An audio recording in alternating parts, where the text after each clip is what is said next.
Hello! I'm thinking high fantasy gangster stories and whatever else tickles my fancy. I'm excited to finish off March with a bang. Welcome to the reading vlog. Zest, gusto. How rarely one hears these words used. How rarely do we see people living or, for that matter, creating by them. Yet if I were asked to name the most important items in a writer's makeup, the things that shape his material and rush him along the road to where he wants to go, I could only warn him to look to his zest, see to his gusto. That quote is from Ray Bradbury's work, The Zen and the Art of Writing. And this passage really stuck out to me. I was reading it late last night because I couldn't sleep. My 3-year-old, she's a little sick, so she was keeping me up, and I was exhausted. So I was reading as a form of escapism, If you're a parent, you understand. And I opened up Ray Bradbury's book, and I binged the first 50 pages around 3 a.m. He understands the creative process in a way that so few do. He'll write a story about anything. He'll write a story about nostalgia when you see like a favorite food from your youth. He'll write a short story about the anxiety you feel when you're confronted by a homeless person. He'll write a story about tennis shoes, about a playground, about a dog in a post-apocalyptic wasteland. He can write about anything because when you learn about things and you're passionate about things, you can create good art. He says in this book that intellect is the enemy to creativity. And I was just nodding along like, yeah, that's so true. Yes, I'm a YouTuber, but I'm also a mixed martial artist.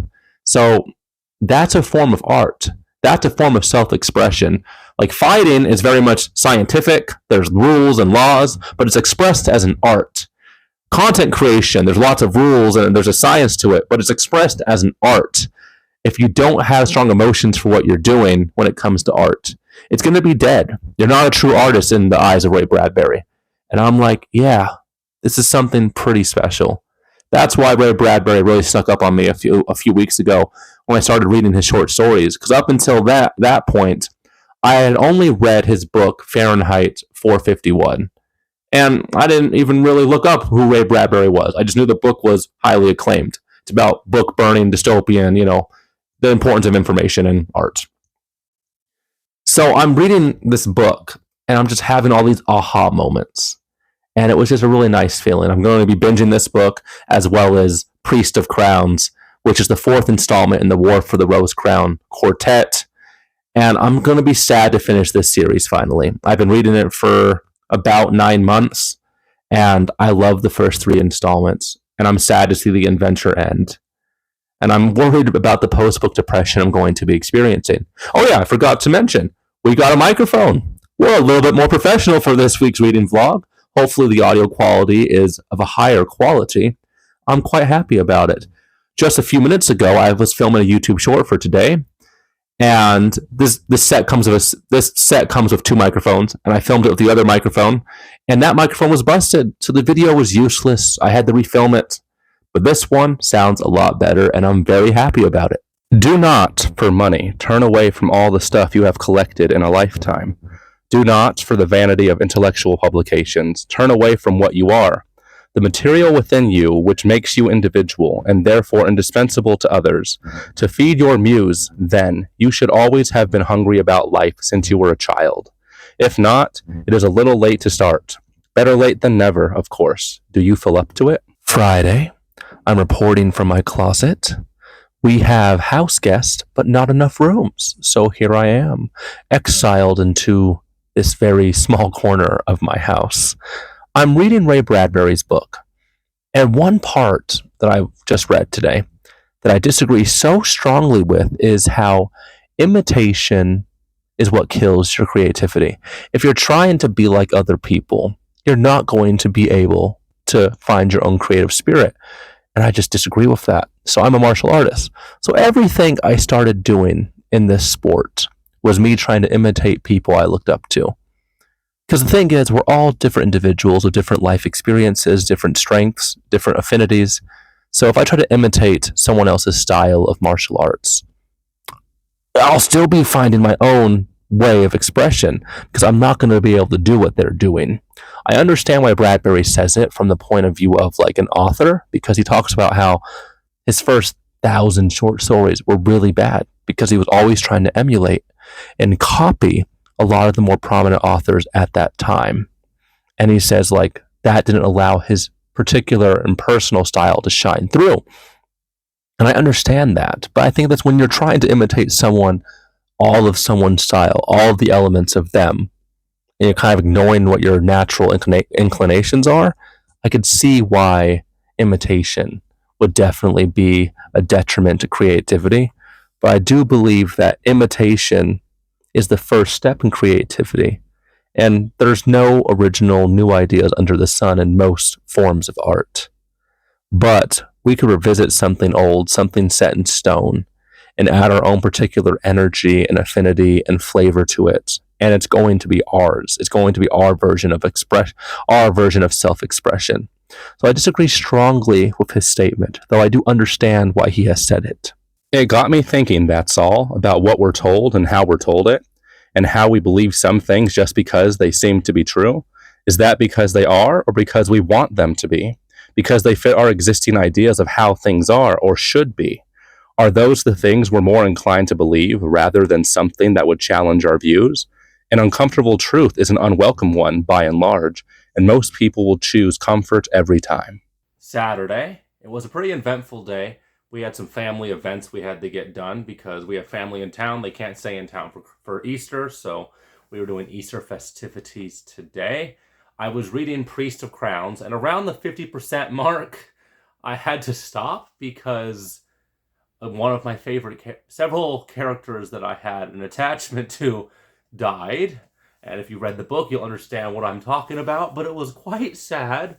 It's kind of interesting how you could read a work of fiction and you could build an attachment to these fictional characters, and then when they die, you're affected. Not nearly as strongly as someone in your real life, but still strong enough to get a reaction. More than like a stranger you'd hear about, more than a friend of a friend, for sure. And that's just a very strange phenomenon. I still get a little embarrassed whenever I'm like about to cry when I'm reading about a fictional event or a fictional character. So, Priest of Crowns, I had to put that down today because, yeah, I couldn't be sad for the rest of my, not Easter. So I focused more on Ray Bradbury's book today. And there were two things in particular I wanted to kind of like talk about that really caught my eye. Oh, three things actually. One of them was, we talk about the muse, like where inspiration comes from. And Ray Bradbury says that the muse is basically just your subconscious, cracking through and giving you inspiration for your art or for anything in life, really. But he, relates it to art. He talks about how, like, if you want to be a good artist, you want to be a good writer, then you should read anything and everything. That could be essays, it could be nonfiction, it could be how-tos, it could be fiction, it could be poetry, because all of those things are like absorbed by the subconscious and they influence your art. And he talks about how no one experiences the same events in their life because they experience events and stories and experiences in different orders. And no one else in all of history will have the exact same storyline as you. And that's why your particular subconscious mind, your particular experiences in history will greatly affect the art that you create and the life that you live. And I'm like, yeah, I feel that. A little woo-woo, but thought-provoking stuff. He talked about poetry in particular, about how poetry exercises different muscles than any other form of writing. And that reminded me of when I was younger. So from between 4th and 5th grade, I got moved from public school to private school. And I wasn't the strongest student in public school, but when I got to private school, like, that distance between me and my peers was expanded. It was like I felt much dumber when I went to private school. But one thing that was required for all of my classes, we had to do an oratory presentation for every class 4 times a year. So for half the classes, it was memorizing poetry. For other ones, it was persuasive speeches. But I remember hating the poetry. I hated memorizing sonnets from Shakespeare. I hated memorizing, The Road Not Taken by Robert Frost. But one thing I thought was very interesting was when you're practicing and memorizing poetry, and you had a stammer or you don't enunciate words I had a lot of trouble enunciating and pronouncing words when I was younger. I didn't really recognize or notice that until I was doing oratory, until I had teachers pointed it out and being like, your enunciation was all over the place. And I'm like, what do you mean? And then 4 years at this private school, I remember in 8th grade doing an oratory, and one of the teachers telling me like, "Oh, your enunciation is so much better." So I definitely credit like memorizing poetry, memorizing speeches to helping me speak as well as I do. Even though occasionally you guys watch the vlog, I get tumbled over my words, but it's a much better than it used to be. Poetry holds a very special place in my heart. I still remember those poems I memorized 15 plus years ago, if you could believe it. I remember when I got to high school, I wanted to get better at talking quickly and being able to enunciate even better because I still was self-conscious about it. That's the whole reason I started listening to rap in high school, because rap is just rhythm and music added to poetry. And I remember memorizing all of the epic rap battles of history on YouTube because they spoke quickly, but they were like historical figures rapping. It was a different time. If you're one of the OGs on YouTube, you know who epic rap battles of history are. But yeah, when Ray Bradbury's talking about poetry, that's what I kept going back to about how poetry like greatly affected my life and the way like I viewed myself and helped me get confidence and everything. The third thing from Ray Bradbury's work I thought was interesting. He talks about his like process for writing short stories. He writes the first draft on Monday, the second draft on Tuesday, up until Saturday, where he finalizes it, and then he'd mail it off to a magazine. So he would just obsess and work on only one thing, draft after draft after draft. And then he would, then it was finalized. He would never work on a short story for longer than 1 week. And it got me to thinking that short stories are really like a lost art form in modern day.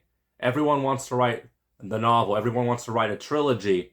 And Ray Bradbury talks about how authors, especially up-and-coming authors, need to practice starting the story, building it, and finishing it. And if you're only writing large books, or you're only writing trilogies or large series, you're only going to get a very little amount of reps when it comes to finishing and creating an entire cathartic story. And I agree with that. And that's one thing I really like about this year so far, is that I've been jumping into a lot more short stories, and I've definitely been gaining an appreciation for that art form. I'm happy I'm back in the office today. I'm not in the closet.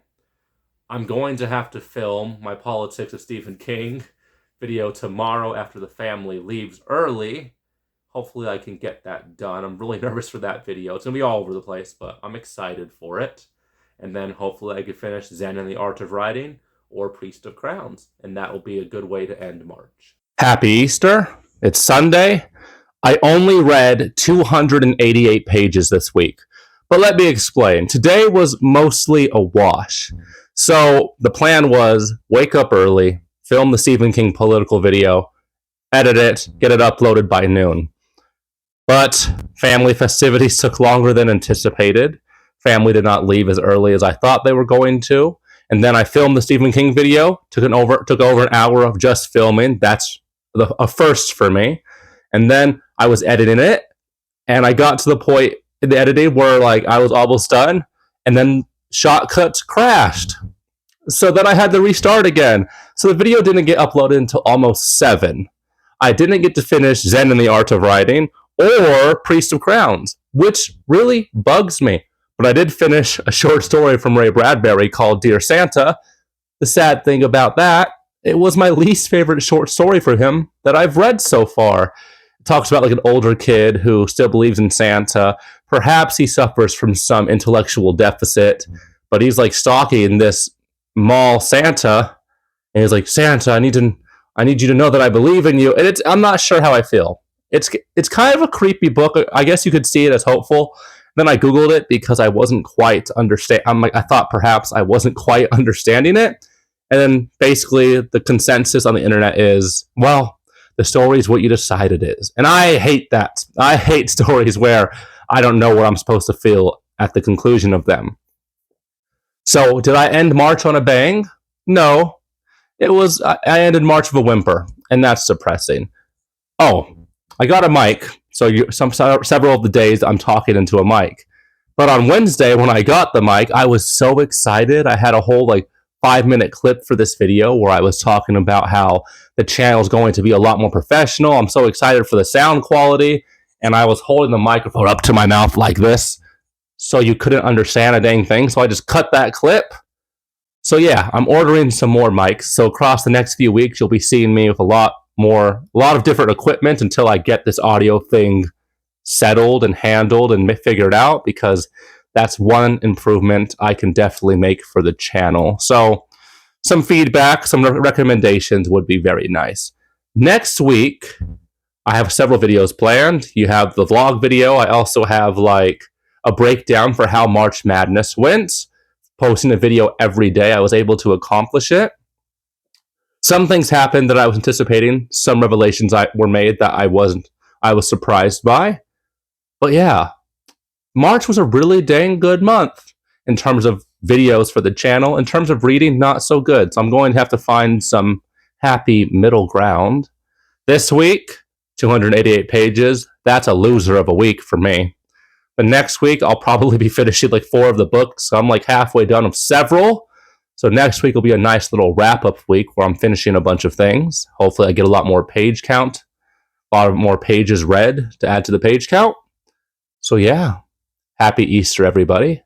Thank you guys for watching this week's reading vlog where I read and I think things. And I'll see you guys next time.